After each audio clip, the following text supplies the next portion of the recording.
ಸಜ್ಜನ ಬಂಧುಗಳೇ, ನೊಂದ ಮನಸ್ಸಿಗೆ ಸಂಜೀವಿನಿಯಾಗಿರುವ ಈ ಧ್ವನಿಗೆ ನಿಮ್ಮದೊಂದು ಲೈಕ್ ಇರಲಿ.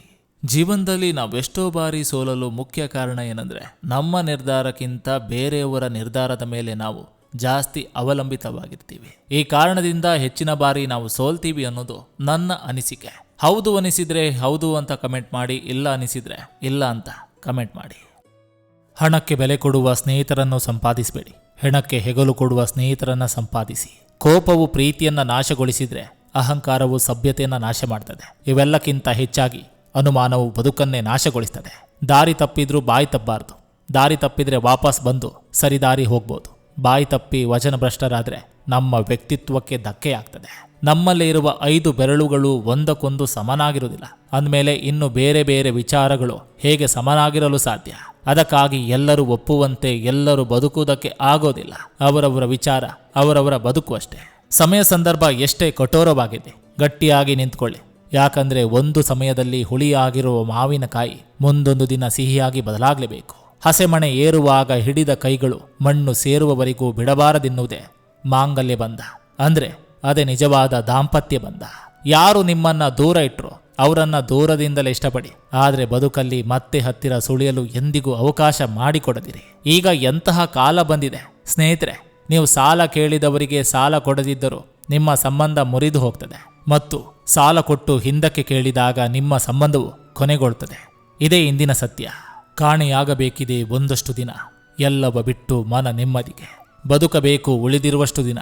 ನನ್ನದೇ ಪ್ರಪಂಚದಲ್ಲಿ ನನಗನಿಸಿದ ಹಾಗೆ. ಸರ್ಪದ ಬಾಯಿಗೆ ಸಿಕ್ಕಿದ್ರೂ ಪರವಾಗಿಲ್ಲ, ಆದರೆ ಸಮಾಜದ ಬಾಯಿಗೆ ಸಿಗಬೇಡ. ಯಾಕಂದ್ರೆ ಸರ್ಪ ಒಂದು ಬಾರಿ ಕಚ್ಚುತ್ತದೆ, ಸಮಾಜ ಪದೇ ಪದೇ ಕಚ್ಚುತ್ತದೆ. ತಾಳ್ಮೆ ಎಂಬ ಆಯುಧ ನಮ್ಮಲ್ಲಿದ್ರೆ ಯುದ್ಧವೆಂಬ ಜೀವನವನ್ನು ಸುಲಭವಾಗಿ ದಾಟಲು ಸಾಧ್ಯ. ಒಬ್ಬ ವ್ಯಕ್ತಿಯನ್ನು ಕಳೆದುಕೊಂಡು ಮುಂದೆ ಏನೋ ಸಾಗ್ತೇವೆ, ಆದರೆ ಅವರ ಖಾಲಿ ಜಾಗವನ್ನು 1000 ಜನರಿಂದಲೂ ತುಂಬಲು ಸಾಧ್ಯವಿಲ್ಲ. ಬುದ್ಧಿವಂತರ ಜೊತೆ ವಾದಿಸು, ಸೋತರು ನಿನಗೆ ಜ್ಞಾನ ಸಿಗ್ತದೆ. ಮೂರ್ಖರ ಜೊತೆ ವಾದ ಮಾಡಬೇಡ, ನಿನ್ನ ಸಹನೆಯನ್ನ ಕಳೆದುಕೊಳ್ತೀಯ. ಒಳ್ಳೆಯವರಾಗಿ ನಟಿಸಿದ್ರೆ ಜನಗಳನ್ನ ನಂಬಿಸಬಹುದಷ್ಟೇ, ಮೇಲೆ ಕುಳಿತು ನೋಡುತ್ತಿರುವ ದೇವರನ್ನಲ್ಲ. ನೀರಿಲ್ಲದ ನದಿ, ಅತಿಥಿ ಇಲ್ಲದ ಮನೆ, ಫಲವಿಲ್ಲದ ವೃಕ್ಷ ಹೇಗೆ ವ್ಯರ್ಥವೋ ಹಾಗೆ ಗುರು ಮತ್ತು ಗುರಿ ಇಲ್ಲದ ಬಾಳು ವ್ಯರ್ಥ. ಇತರರಿಗೆ ಒಳಿತು ಮಾಡುವ ಯಾವ ಅವಕಾಶವನ್ನು ಕಳೆದುಕೊಳ್ಬೇಡಿ. ನಾಳಿನ ಬಗ್ಗೆ ಬಲ್ಲವರು ಯಾರು? ಮೊದಲೇ ಒಂಟಿಯಾಗಿದ್ದೆವು. ಯಾವುದೋ ಆಕಸ್ಮಿಕ ಪರಿಚಯದಿಂದ ಆತ್ಮೀಯತೆ ತುಂಬಿರುವ ಮಾತುಗಳು ನಿತ್ಯವೂ ಕೇಳಿ ಬರುತ್ತಿತ್ತು. ಒಂದು ದಿನ ಆ ಮಾತುಗಳು ಕೂಡ ಮೌನ ವಹಿಸಿಬಿಡ್ತದೆ. ಮತ್ತೆ ಅದೇ ಒಂಟಿತನದ ಜೊತೆಗೆ ನಮ್ಮ ಬದುಕು ಎಂದು ತಿಳಿದಾಗ ಎಲ್ಲರೂ ಒಂದು ದಿನದ ಆಪ್ತರು, ಯಾರು ಕೂಡ ಶಾಶ್ವತ ಮಿತ್ರರಲ್ಲ ಎಂದು ಅರಿವಾಗ್ತದೆ. ಪ್ರೀತಿ ಅಂದ್ರೆ ಒಮ್ಮೆ ಜಗಳ ಆಡಿ ದೂರ ಆಗೋದಲ್ಲ, ಪ್ರತಿದಿನ ಜಗಳ ಮಾಡ್ತಾ ಜೊತೆಯಾಗಿರೋದು. ಇನ್ನೊಬ್ಬರ ಚಿಂತೆ ಮಾಡುವುದಕ್ಕಿಂತ ನಿನ್ನ ಚಿಂತೆ ಮಾಡು, ಬದುಕು ಸುಂದರವಾಗಿರ್ತದೆ. ನಿಂದಿಸುವವರಿಗೆಲ್ಲ ಉತ್ತರಿಸುತ್ತಾ ಕುಳಿತರೆ ನೀವು ಅದೇ ಕೆಲಸ ಮಾಡ್ತಿರ್ಬೇಕು. ನಿಂದಕರನ್ನು ಹಿಂದೆ ಬಿಡಿ, ನೀವು ಮುಂದೆ ನಡೀರಿ. ಎಂಥ ಅದ್ಭುತವಾದ ಸಾಲುಗಳು. ಕಣ್ಗಳು ಕೆರೆಯಲ್ಲ, ಆದರೂ ತುಂಬಿ ಬರ್ತವೆ. ವೈರತ್ವ ಬೀಜವಲ್ಲ, ಆದರೂ ಬಿತ್ತಲಾಗ್ತದೆ. ತುಟಿಗಳು ಬಟ್ಟೆಯಲ್ಲ, ಆದರೂ ಹೊಲಿಯಲಾಗ್ತದೆ. ವಿಧಿ ಸಖಿಯಲ್ಲ, ಆದರೂ ಮುನಿಸಿಕೊಳ್ತದೆ. ಬುದ್ಧಿ ಕಬ್ಬಿಣವಲ್ಲ, ಆದರೂ ತೊಕ್ಕು ಹಿಡಿತದೆ. ಆತ್ಮ ಸಮಾನ ದೇಹವಲ್ಲ, ಆದರೂ ಗಾಯವಾಗ್ತದೆ. ಮನುಷ್ಯ ಋತುಮಾನವಲ್ಲ, ಆದರೂ ಬದಲಾಗ್ತಾನೆ ಇರ್ತಾನೆ. ಹೊಸ ಸವಾಲುಗಳನ್ನು ಸ್ವೀಕರಿಸಿ. ನಿಮ್ಮ ಮಿತಿಗಳನ್ನು ದಾಟುವುದೇ ಯಶಸ್ಸಿನ ಗುಟ್ಟು. ಒಂದು ಪಟ್ಟಣದಲ್ಲಿ ಬೇರೆ ಬೇರೆ ಹುದ್ದೆಯಲ್ಲಿದ್ದು ನಿರ್ವರ್ತರಾದ ಹಿರಿಯರೆಲ್ಲ ಸೇರ್ಕೊಂಡು ಒಂದು ಸಂಘವನ್ನ ಮಾಡಿಕೊಂಡ್ರು. ಇವರ ಮಕ್ಕಳೆಲ್ಲ ದೊಡ್ಡವರಾಗಿ ಅವರವರ ಪಾಡಿಗೆ ಅವರವರ ಜೀವನ ನಡೆಸ್ಕೊಂಡು ಹೋಗ್ತಿದ್ರು. ಹಾಗಾಗಿ ಈ ಹಿರಿಯರಿಗೆಲ್ಲ ತಮ್ಮ ಮಕ್ಕಳ ಜವಾಬ್ದಾರಿ ಅಷ್ಟಾಗಿರಲಿಲ್ಲ. ಇವರುಗಳ ಆರೋಗ್ಯ ಸ್ಥಿತಿ ಉತ್ತಮವಾಗಿದ್ದರಿಂದ ಸುಮ್ಮನೆ ಏನು ಕೆಲಸವಿಲ್ಲದೆ ಕೂರುವುದರ ಬದಲು ಸಮಾಜಕ್ಕೆ ಏನಾದರೂ ಸಹಾಯ ಮಾಡಿ ತಾವು ಕೂಡ ಚಟುವಟಿಕೆಯಿಂದ ಇರಬಹುದು ಎಂದುಕೊಂಡು ಇವರೆಲ್ಲ ಸೇರಿ ಒಂದು ಸಂಘವನ್ನ ಮಾಡಿಕೊಂಡ್ರು. ಸಂಘಕ್ಕೆ ಒಂದು ಸ್ಥಳವನ್ನ ಗೊತ್ತು ಮಾಡಿಕೊಂಡಿದ್ರು. ಪ್ರತಿದಿನ ಸಾಯಂಕಾಲ ಎಲ್ಲರೂ ಅಲ್ಲಿ ಸೇರಿ ಏನಾದರೂ ಚಿಂತನೆ ಮಾಡ್ತಿದ್ರು. ಶಿಕ್ಷಕರಾಗಿ ನಿರ್ವರ್ತರಾದವರು ಹತ್ತಿರದ ಮಕ್ಕಳಿಗೆ ಆಗಾಗ ಪಾಠ ಹೇಳಿಕೊಡುವರು. ಇನ್ನು ಕೆಲವರು ಮನೆ ಮನೆಗಳಿಗೆ ಹೋಗಿ ನೈರ್ಮಲ್ಯದ ಬಗ್ಗೆ ಮಾತನಾಡುತ್ತಾ ಮನೆ ಮುಂದೆ ಕೊಳಕು ಹಾಕದಿರುವಂತೆ ತಿಳುವಳಿಕೆ ನೀಡ್ತಿದ್ರು. ಮತ್ತೆ ಕೆಲವರು ಯಾರಿಗಾದರೂ ಕಾಯಿದೆ ಕಾನೂನಿನ ವಿಷಯದಲ್ಲಿ ಭೂ ವಿಚಾರದಲ್ಲಿ ಏನಾದರೂ ಮಾಹಿತಿ ಬೇಕಿದ್ರೆ ಉಚಿತವಾಗಿ ಸಲಹೆ ನೀಡ್ತಿದ್ರು. ಮಹಿಳೆಯರ ಸ್ವಸಹಾಯ ಗುಂಪುಗಳನ್ನು ಮಾಡಿಸಿ ಅವರನ್ನು ಸ್ವಾವಲಂಬಿಯಾಗುವಂತೆ ಮಾಡ್ತಿದ್ರು. ಹೀಗೆ ಸಮಾಜದಲ್ಲಿ ಯಾವ ವಿಷಯದ ಬಗ್ಗೆ ಅವಶ್ಯಕತೆ ಇತ್ತು ಅವುಗಳಿಗೆ ಸಹಕಾರಿಯಾಗುವಂತೆ ಕಾರ್ಯನಿರ್ವಹಿಸುತ್ತಿದ್ರು. ಇದರಿಂದ ಸಮಾಜಕ್ಕೆ ಎಷ್ಟೋ ಅನುಕೂಲವಾಗಿತ್ತು. ಹಾಗೂ ಈ ಹಿರಿಯರಿಗೂ ತಮ್ಮ ಜೀವನದಲ್ಲಿ ಏನಾದರೂ ಒಂದು ಸಾರ್ಥಕ ಕಾರ್ಯ ಮಾಡಿದ ತೃಪ್ತಿ ದೊರಕ್ತಿತ್ತು. ಹೀಗಿರುವಾಗ ಒಂದು ಸಂಜೆ ಸಂಘದ ಕಾರ್ಯದರ್ಶಿಯೊಬ್ಬರು ಸಂಘಕ್ಕೆ ಬರಲಿಲ್ಲ. ಅವರಿಗೇನೋ ತೊಂದರೆ ಆಗಿರ್ಬೇಕೆಂದುಕೊಂಡರು ಉಳಿದ ಸದಸ್ಯರು. ಆದರೆ ಅದರ ಮುಂದಿನ 3-4 ದಿನವೂ ಅವರು ಸಂಘಕ್ಕೆ ಬರಲಿಲ್ಲ.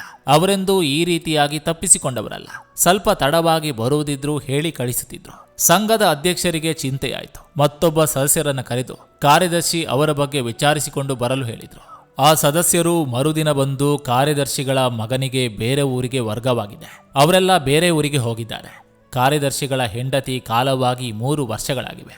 ಹೀಗಾಗಿ ಮನೆಯಲ್ಲಿ ಇವರೊಬ್ಬರೇ, ಅವರಿಗೆ ತಾವು ಒಬ್ಬರೇ ಎಂದು ಬೇಜಾರಾಗಿರಬೇಕು. ಹಾಗಾಗಿ ಇವರು ಮನೆ ಬಿಟ್ಟು ಎಲ್ಲೂ ಹೊರಗೆ ಬರ್ತಿಲ್ಲ. ಬಹುಶಃ ಏಕಾಂಗಿತನದಿಂದ ಅವರಿಗೆ ಖಿನ್ನತೆ ಉಂಟಾದಂತೆ ಕಾಣ್ತಿದೆ ಎಂದು ಹೇಳಿದರು. ಇದನ್ನು ಕೇಳಿದ ಅಧ್ಯಕ್ಷರು ಮರುದಿನವೇ ಕಾರ್ಯದರ್ಶಿಗಳ ಮನೆಗೆ ಹೋದರು. ಅಧ್ಯಕ್ಷರನ್ನು ನೋಡಿ ಕಾರ್ಯದರ್ಶಿಗಳು ಗಲಿಬಿಲಿಗೊಂಡರು. ಅವರಿಗೆ ಸಂಘಕ್ಕೆ ಬರಲು ಮನಸ್ಸಿಲ್ಲ. ಆದರೆ ಅಧ್ಯಕ್ಷರು ಬರಲೇಳಿದ್ರೆ ಏನು ಮಾಡುವುದೆಂಬ ಚಿಂತೆ. ಆದರೆ ಅಧ್ಯಕ್ಷರು ಯಾವ ಮಾತನ್ನು ಆಡಲಿಲ್ಲ.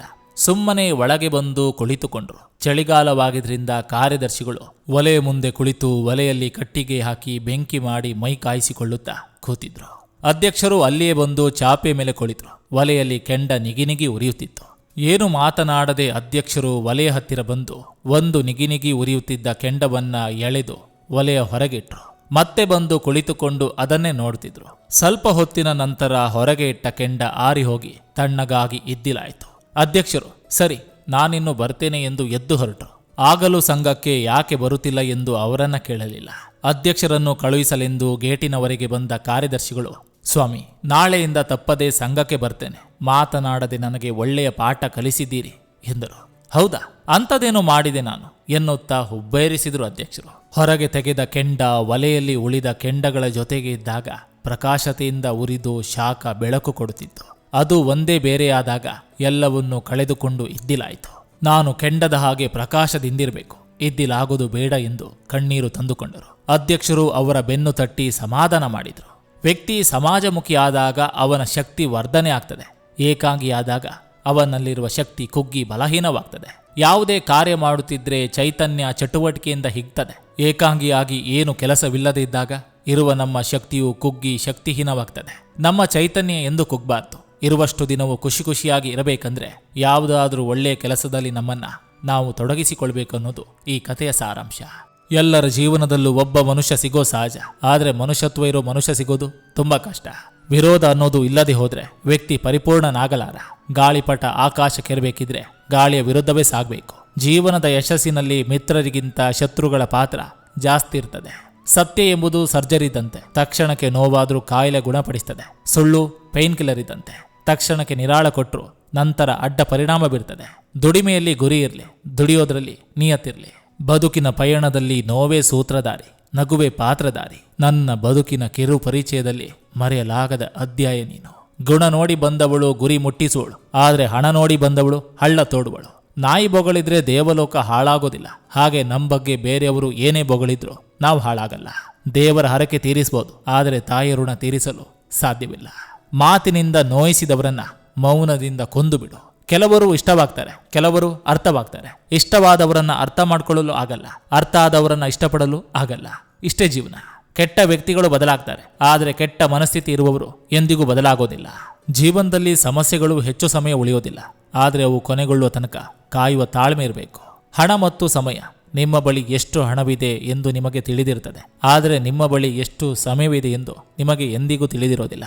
ಅಂಗೈಯಲ್ಲಿ ಅದೃಷ್ಟ ರೇಖೆಯನ್ನು ಹುಡುಕುವ ಬದಲು ದುಡಿಯುವ ದಾರಿಯನ್ನು ಹುಡುಕಿದ್ರೆ ಬದುಕು ಬದಲಾಗುವುದು. ಜೀವನ ಚದುರಂಗದ ಆಟದಂತೆ. ಕೆಲವೊಮ್ಮೆ ಗೆಲ್ಲುವ ಚಾತುರ್ಯವಿದ್ರೂ ಸಮಯ ಮೀರಿ ಹೋಗಿರ್ತದೆ. ಹಾಗಾಗಿ ಅವಕಾಶ ಸಿಕ್ಕಾಗ ಉಪಯೋಗಿಸಿಕೊಳ್ಬೇಕು. ಜೊತೆಗೆ ಸಮಯಕ್ಕೂ ಬೆಲೆ ಕೊಡಬೇಕು. ನೋವು ನೀಡುವ ಸಂಕಷ್ಟದ ದಿನಗಳೇ ಗೆಲುವಿನ ದಡ ಸೇರುವಂತೆ ಮಾಡ್ತವೆ. ಒಳ್ಳೆಯ ಊಟ, ನೆಮ್ಮದಿಯ ನಿದ್ದೆ ಸಿರಿವಂತರಾದ ಮಾತ್ರಕ್ಕೆ ಸಿಗುವಂಥದ್ದಲ್ಲ, ಹೃದಯವಂತರಾದವರಿಗೆ ಮಾತ್ರ ದೊರೆಯುವಂಥದ್ದು. ನೆನಪಿರ್ಲಿ, ನೀವು ಚಿಕ್ಕವರಿದ್ದಾಗ ದೊಡ್ಡವರನ್ನ ಗೌರವಿಸಿ. ನಿಮ್ಮಲ್ಲಿ ಶಕ್ತಿ ಇದ್ದಾಗ ದುರ್ಬಲರಿಗೆ ಸಹಾಯ ಮಾಡಿ. ಯಾಕಂದ್ರೆ ಒಂದು ದಿನ ನೀವು ದೊಡ್ಡವರಾಗ್ತೀರಾ ಮತ್ತು ದುರ್ಬಲರೂ ಆಗ್ತೀರಾ. ಸಂಬಂಧಗಳು ಬಟ್ಟೆಯಂತೆ, ಒಮ್ಮೆ ಹರಿದ್ರೆ ಮುಗೀತು. ನೀವೆಷ್ಟೇ ಹೊಲಿಗೆ ಹಾಕಿದ್ರೂ ಹರಿದ ಗುರುತು ಹೋಗಲ್ಲ. ನಾನು ಒಳ್ಳೆಯವನು ಎಂದು ತೋರಿಸಿಕೊಳ್ಳುವ ಅವಶ್ಯಕತೆ ನನಗಿಲ್ಲ. ಮೇಲಿರುವ ಭಗವಂತನ ಬಳಿ ಎಲ್ಲರ ಲೆಕ್ಕಾಚಾರವಿದೆ. ಆತ ನನ್ನ ಒಳ್ಳೆತನವನ್ನ ಲೆಕ್ಕಾಚಾರ ಮಾಡಿ ನನ್ನನ್ನು ಕಾಪಾಡ್ತಾನೆ. ನಾವೇನು ಓದಿದ್ದೇವೆ ಅನ್ನೋದಕ್ಕಿಂತ ಹೇಗೆ ಬದುಕ್ತಿದ್ದೀವಿ ಅನ್ನೋದು ಬಹಳ ಮುಖ್ಯವಾಗಿರ್ತದೆ. ಕಷ್ಟಗಳನ್ನು ಭೇಟಿಯಾದಾಗ ತಾಳ್ಮೆಗೆ ದಾರಿ ಸಿಗ್ತದೆ. ಅವಮಾನಗಳನ್ನು ಭೇಟಿಯಾದಾಗ ನಿರ್ಣಯಗಳಿಗೆ ದಾರಿ ಸಿಗ್ತದೆ. ಹಸಿವನ್ನು ಭೇಟಿಯಾದಾಗ ಅನ್ನದ ಬೆಲೆ ಗೊತ್ತಾಗ್ತದೆ. ಸೋಲನ್ನು ಭೇಟಿಯಾದಾಗ ಗೆಲುವಿನ ದಾರಿ ಸಿಗ್ತದೆ. ಎಲ್ರಿಗೂ ನಮಸ್ಕಾರ. ನಾನು ನಿಮ್ಮ AK ಶೆಟ್ಟಿ ನಡೂರು. ನೀವಿನ್ನು ನನ್ನ ಚಾನಲ್ಗೆ ಮೊದಲ ಭೇಟಿ ಕೊಟ್ಟಿದ್ರೆ ದಯವಿಟ್ಟು ಸಬ್ಸ್ಕ್ರೈಬ್ ಮಾಡಿ, ಪಕ್ಕದಲ್ಲಿರುವಂಥ ಬೆಲ್ ಬಟನ್ ಅನ್ನು ಕ್ಲಿಕ್ ಮಾಡಿ.